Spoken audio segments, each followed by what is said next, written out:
আজকে আমাদের ক্লাসটা হয়েছে প্রিন্টার না। তো আমরা সার্ভিসিং এর অনেকটি পার্ট দেখছি, যে এই যে মাদারবোর্ডটা আছে, এই মাদারবোর্ডটার অনেকটি পার্ট আমরা দেখছি, ঠিক আছে।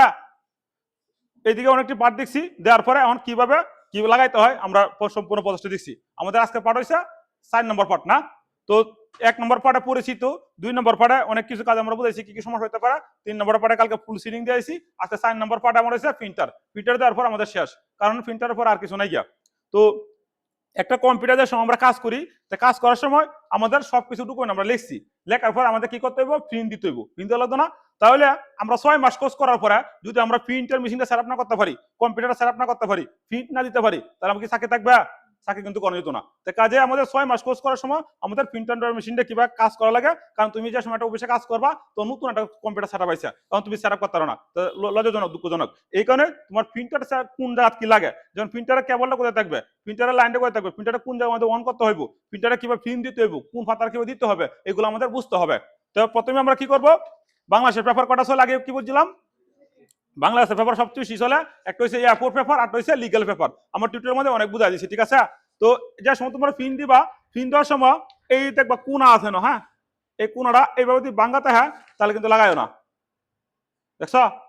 যদি লাগাই দেও তাহলে কিন্তু প্রিন্টারটা কি করবো, ওই প্রিন্টারটা আসা সে কি করবো, কাগজটা নষ্ট করে দিব, প্রিন্ট হবে না। কারণ এই যে কোনাটা পাকা, মেশিনটা কি করবো, হ্যাঁ তা সমস্যা দিয়ে দিব। এই কারণে আমরা এই কোনাটা কি করবো, একটু সোজা করে দিব, ঠিক আছে। সোজা করে দেওয়ার পরে ওই যে প্রিন্টার মেশিনটা আমরা লাগাইলাম, ওই প্রিন্টার মেশিনটার কেবলটা, হ্যাঁ, এই কেবলটা কোথায় থাকবে, এনে দুইটা কেবল থাকে, একটা প্রিন্টার মেশিনের মধ্যে দুইটা কেবল থাকে, একটা হচ্ছে পাওয়ার কেবল, আর একটা হচ্ছে কম্পিউটারের সাথে। তো কম্পিউটারের সাথে কেবল লাগাইলাম এটা, হ্যাঁ, কম্পিউটারের সাথে কেবল তোমার নিজে লাগাইতে পারবা, স্বাভাবিক ব্যাপার। আর এটা কি করবা, লাগাইবা ইউএসবি কেবলের সাথে, এই যে আমরা ইউএসবি কেবলের সাথে লাগাই দিই।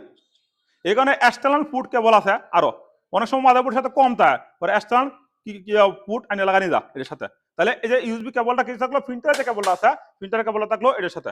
এরপরে আমরা যখন কম্পিউটার অন করি তখন কিন্তু এই দিক দিয়ে প্রিন্ট হয়। তাহলে আমরা কি বললাম, আজকে প্রিন্টারের কেবলটা থাকবো, এই যে এই কেবলটা থাকবো মাদারবোর্ডের সাথে সংযুক্ত, আর আমাদের আর ওই যে পাওয়ার দেওয়ার লাগে কারেন্টের পাওয়ারটা থাকবো আর একটা কেবল আছে এদিকে, হ্যাঁ। আচ্ছা, এরপরে যে সময় প্রিন্ট দিবা, তো প্রিন্ট দেওয়ার সময় এটা কিন্তু ওটা এই একটা প্রিন্টারের কয়েকটা বাসন থাকে, তো এটা হচ্ছে এপসন ওল্ড মডেলের বাসনটা, হ্যাঁ, 230 বাসন, এটাতে আমরা আগে এক সময় প্রিন্ট দিতাম, এটাতে সবচেয়ে বেশি ওই সুবির কাজ হতো। তখন বর্তমানে অনেক প্রিন্টার আপডেট হয়েছে, কিন্তু এই কোম্পানির এপসন কোম্পানির হিউজ পরিমাণ তারা আপডেট নিয়ে আইছে। এই কারণে সিস্টেমটা একটাই, নিয়ম কোনো পরিবর্তন নেই গিয়া। আমি এইটাতে যে বাজাই হ্যাঁ, দুনিয়া যত প্রিন্টার সব একই নিয়ম, কোনো পার্থক্য নাই।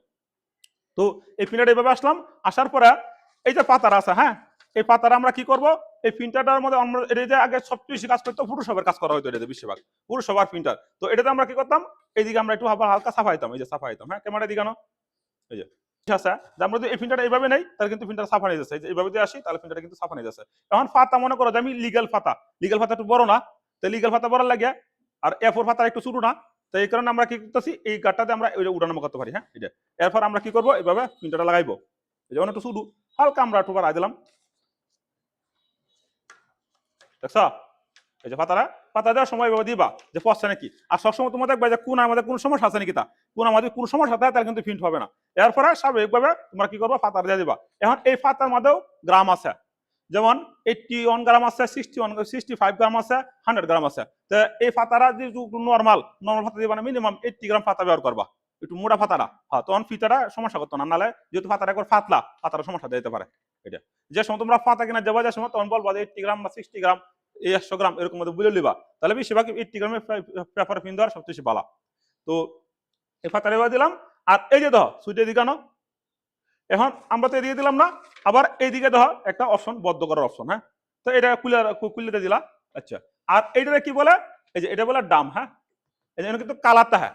এখন দেখো এই যে প্রিন্টারটার আছে, প্রিন্টারটার অনেকটি কালার আছে না, অনেক সময় প্রিন্টার কি বালা আছে, কিন্তু তুমি এই যে কালার গুলো আছে, কালি শেষ হয়ে গেছে, তো কালি শেষ হওয়ার সময় হওয়ার তুমি তুমি পিন দিবা, তো প্রিন্ট হইতো না, কারণ একটা কালি মিসিং করলেই তুমি দেখবে এই দিক দিয়ে লাল বাতি দিলে আছে, তো লাল বাতি ওলিং দিয়েছে যে এই প্রিন্টার এই মেশিনে কালি নাই, তখন তোমার বুঝতে হবে যে এই প্রিন্টার মেশিনটার কালিটা তোমার বড় লাগবে, তখন এই কালি কিনতে পাওয়া যায়, এরকম কালি তোমার যে আছে কালার কিনতে পাওয়া যায়, তখন দেবা। আর এরকম দেবে নতুন দাম হলে আরো বেশি ভালো, তো প্রিন্টটা আরো সুন্দর করে ফেরাই দেয়। তো এটা হয়তো কত নেব তোমার জানি না, আমরা 900 টাকা কিনতাম আগে, কত জানি না। তো এখন বর্তমানে এই যে এই ড্রামটা আছে, এই ড্রামটা অনেক প্রিন্টারের সাথে সেট করাইতে হয় ডিফল্ট। এরপরে তোমার 6 মাস পরে 1 বছর পরে দেখতে হইব যে প্রিন্টার কালার ঠিক আছে নাকি তা কালিটা ঠিক আছে যদি কালি জায়গা তারপর নতুন করে বাদ কালি আনবা আইন আবার বরবা। এখন একটা কালারের সাথে 8টা কালার ম্যাচ করলে কিন্তু আবার প্রিন্টার কালি দিত না। যে কালারটা দিয়ে কিছু আছে ইংলিশে লেখা থাকবো কোন কালারটা কিতা আছে এটা পুরো নিয়ে নিবা। আচ্ছা, এরপরে কালার কালি দিয়ে দেবা, দেখবো আবার প্রিন্টার কাজ করবো। এবং নতুন যে সময় প্রিন্টারটা আনবা এই প্রিন্টারটা তোমার আইনিয়া এই অন কইরা 4-5 ঘন্টা লাগবে। হ্যাঁ, কালি কাজ হলো আমরা যে সময় প্রিন্টার দেই প্রিন্টার কালি দেয় না, লাল নীল কালার বহু ধরনের তোমার কালি দেয়, এই কালিগুলা কিন্তু এই এন থেকে আসে, এই মিসিং করে দেয়, হেড মিসিং করে দেয় এটা। আর আমরা কি করব, পেপারটা দিয়ে দিলাম না, পেপারটা দিয়ে দেওয়ার পরে এইদিকে আমরা প্রিন্টারটা অন করবো। যে প্রিন্টারটা আমরা যেন চাপ দিই, এই দিয়ে আমরা চাপ দিই কম্পিউটারে ধরো এটা মোবাইলে, এই দিয়ে চাপ দিয়ে একটা লাল বাতি জ্বলবো, আমরা প্র্যাকটিক্যাল পরে দেখবো। তো ধরার পর আবার যে সময় আমরা প্রিন্ট দিব, কমান্ড দিব, প্রিন্টার কাছে বলেছি তো দেখবা এই ফাতা টান দিয়ে প্রিন্ট হয়ে গেছে। তো প্রিন্ট দেওয়ার সময় দুইটা জিনিস লক্ষ্য করবা, একটা হলো প্রিন্টার মেশিনের কেবলটা ঠিক আছে নাকি, প্রিন্টারের মেশিনের সাথে কেবলের সাথে সংযোগ করা আছে নাকি, আবার এই প্রিন্টারের একটা সফটওয়্যার আছে ড্রাইভার বলে, এই সফটওয়্যারটা আবার কম্পিউটারের সাথে ইনস্টল করা আছে নাকি এটা দেখতে হইব। এই 6 মাসে কোর্স করার সময় খালি এমএস ওয়ার্ড এক্সেল বুঝাইলে ছাত্র কিছু কথা না জীবনে কেন লাগে, ছাত্ররা মেন থিওরি বুঝাই লাগবো। এই যে প্রিন্টার মেশিনটা আমরা আনছি, আনার পর আমরা সেটআপ করছি, সেটআপ করার পরে প্রিন্টার মেশিনটা কিভাবে লাগাইবো, কিভাবে কি খুলবো, কিভাবে লাগাইতে হইব, এগুলো বুঝতে হইব। তো আমরা প্রথমে কি করলাম, থিওরি বুঝাইলাম, এর পরে আমরা কি করবো একটু প্র্যাকটিক্যাল দিকে দেবো যে কিভাবে প্রিন্টারটা সরাসরি প্রিন্ট হয়। তো আজকের মতো আমাদের প্রিন্টার কাজ এখানে শেষ হয়ে গেল। তো আমরা যারা তোমরা তোমাদের কাজ কি, তোমাদের কাজ হলো যে তোমরা এই প্রিন্টার গুলো একটু বানবা, কম্পিউটার গুলো একটু বানবা, মানে দেখবো যে কোনো ভুল আছে নাকি আমি চেকিং করে দিয়ে দেবো। হ্যাঁ, তো আমাদের 4 নম্বর কাছে আমাদের প্রিন্টার